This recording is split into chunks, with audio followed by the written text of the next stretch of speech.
शक्तीपीठ महामार्ग रद्द करावा या मागणीसाठी धाराशिव जिल्ह्यातील शेतकरी जो आहे तो आक्रमक झालेला आहे।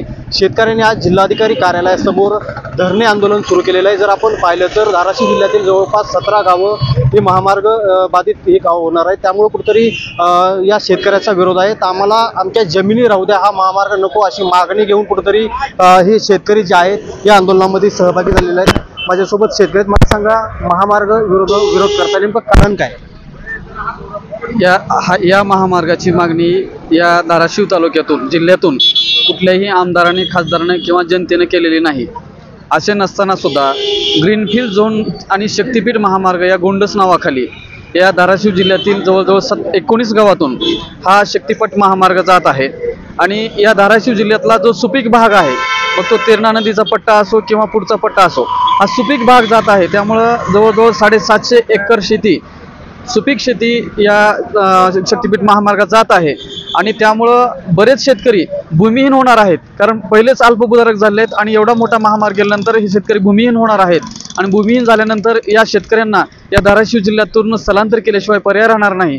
आणि खरं तर या महामार्गाची या धाराशिव जिल्ह्याला आणि महाराष्ट्राला पण गरज नाही, कारण पहिलाच यालाच पॅरलेल असलेला जो आहे धुळे सोलापूर महामार्ग किंवा कोल्हापूरहून गेलेला मार्ग, या महामार्गावर पहिलीच वाहनं नाहीत आणि बरोबर त्यालाच 1-2 किलोमीटर पॅरलेल हा रस्ता जात आहे। त्यापेक्षा त्याच पहिल्याच रस्त्याला जर समजा आहे असं चालू ठेवलं, या शक्तीपीठ महामार्गाची गरज नाही। या महाराष्ट्रातील शेती वाचेल, शेतकरी वाचेल आणि शेतकरी वाचला तर हा देश वाचेल। एकीकडं राज्य सरकार सांगतंय की आम्ही मावेजा देखील शेतकऱ्यांना देऊ, एकीकडं पूर्ण शक्तीपीठं जी आहेत या रस्त्यामुळे जोडली जाणार आहेत। त्याला विरोध कशासाठी? शक्तीपीठं सर्वच शक्तीपीठं ही पहिलीच हायवेनं, नॅशनल हायवेनं जोडलेली आहेत। त्यामुळं स्पेशल या महामार्गासाठी गोवा ते नागपूर अशा महामार्गासाठी या रस्त्याची गरज नाही।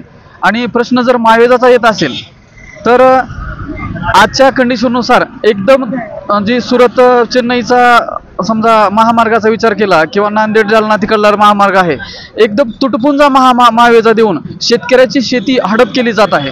आणि हे शेतकऱ्यांना जोपर्यंत नोटीस येत नाही, संयुक्त मोजणी होत नाही, तोपर्यंत शेतकऱ्यांना काही माहीत नसतं। आणि एकदम 10 लाख, 12 लाख, 8 लाख एकरनुसार यांची शेती हडप केली जात आहे। जर त्या दृष्टीने विचार केला तर धाराशिव जिल्ह्यातली शेती ही सुरुवात झाल्यापासून शेवटपर्यंत 19 गावातली सुपीक शेती आहे। आणि एवढी सुपीक शेतीची भर ह्या मावेजानं किंवा पैशाने भरू शकणार नाही।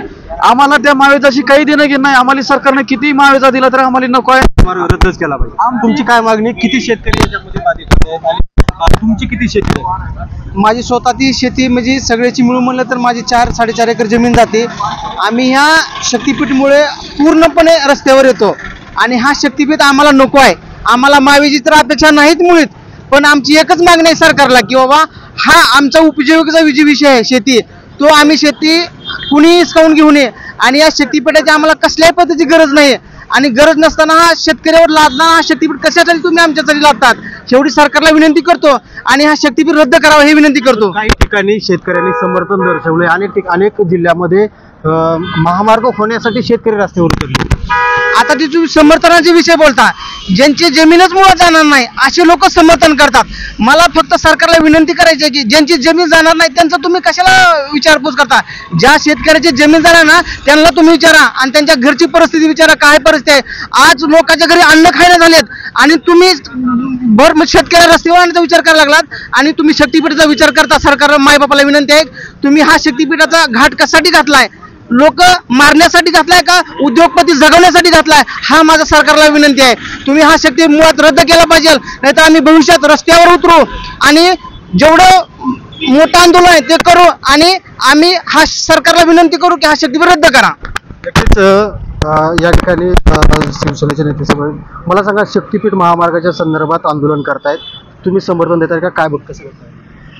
वास्तविक पाहता शक्तीपीठ जो महामार्ग आहे त्याची खरंच आमच्या या जिल्ह्याला आवश्यकता नाही आहे। कारण दळणवळणाच्या संदर्भामध्ये जर आपण पाहिलं तर अनेक रस्ते आता उपलब्ध झालेले आहेत नागरिकांना।